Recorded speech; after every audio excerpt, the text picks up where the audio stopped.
शेतकरी मित्रांनो नमस्कार. शेतकरी मित्रांनो, आजच्या या व्हिडिओमध्ये तुमचं सहर्ष स्वागत आहे. आज आपण जानेवारी महिन्यामध्ये नेमकं कोणता भाजीपाला पिकं आपण त्या ठिकाणी घेऊ शकतो, याचीच आजच्या या व्हिडिओमध्ये आपण माहिती जाणून घेणार आहोत.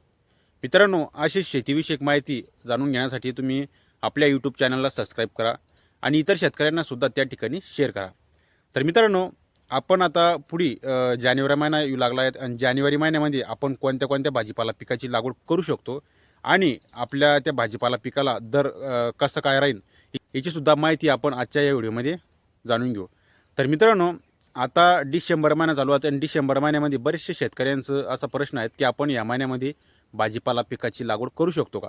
तर मित्रांनो, या महिन्यामध्ये आपण जर का भाजीपाला पिकाची लागवड करायचा प्रयत्न केला किंवा निर्णय घेतला तर तो भाजीपाला पीक आपण ज्यावेळेस लावतो तर आता थंडीचा जो प्रादुर्भाव आहे, थंडीचा जो स्रोत आहे हा जास्तीत जास्त वाढलेला आहे. थंडी जास्त वाढल्यामुळं आपला जे भाजीपाला पीक आपण लावतो तर ते उगण्यासाठी थोडं टाईम घेतात. म्हणजे 10 ते 15 दिवस त्या ठिकाणी उगण्यासाठी टाईम घेतात आणि उगण्यासाठी शिलगण्यासाठी जर का टाईम घेतला तर आपलं पुढचा दिवस अजून तिथला लेट होतो.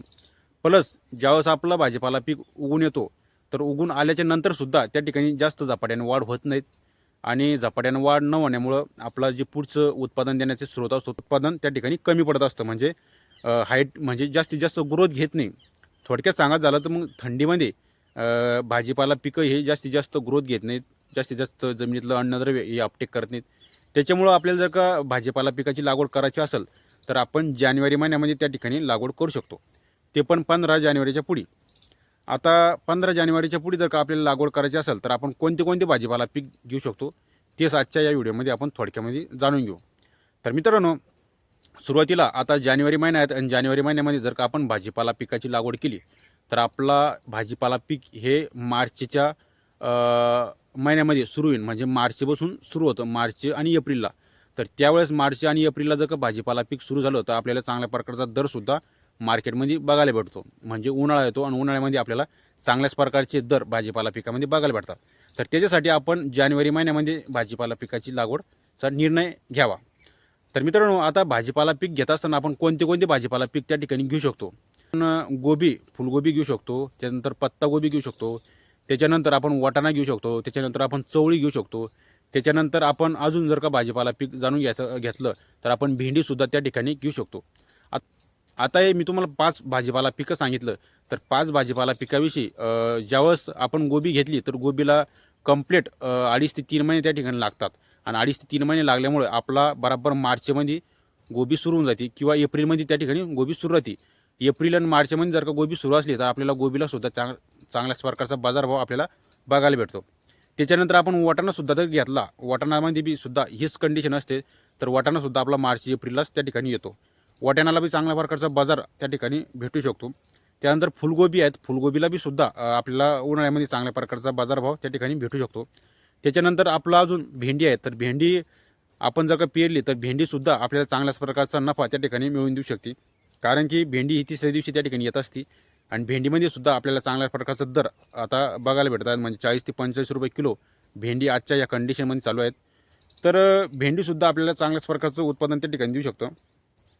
तर मित्रांनो, अशा प्रकारे आपण भाजीपाला पिकं त्या ठिकाणी घेऊ शकतो आणि या पद्धतीने जर का आपण भाजीपाला पिकं घेतली तर आपल्याला उन्हाळाभर त्या ठिकाणी आपला हातात पैसा त्या ठिकाणी राहू शकतो.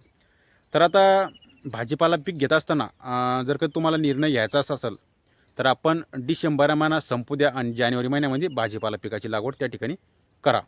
तर अशाच पद्धतीने मित्रांनो, तुम्हाला जर का पुढील डिटेलमध्ये गोबी विषय असेल किंवा वाटाणा असेल किंवा फुलगोबी असेल किंवा भेंडी असेल तर आपण प्रत्येक पिकाविषयी एक डिटेल व्हिडिओ बनवणार आहोत.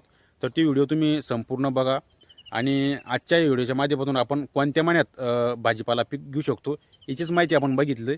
तर आता मी तुम्हाला सांगितलं जानेवारी महिन्यापासून आपण भाजीपाला पिकाची लागवड करू शकतो, जेणेकरून आपल्याला बाजारभावसुद्धा चांगला भेटेल आणि आपल्याला उत्पादनसुद्धा त्या ठिकाणी चांगलं निघेल. तर मित्रांनो, अशाच माहिती जाणून घेण्यासाठी आपल्या चॅनलला सबस्क्राईब करा आणि इतर शेतकऱ्यांनासुद्धा तुम्ही त्या ठिकाणी शेअर करा.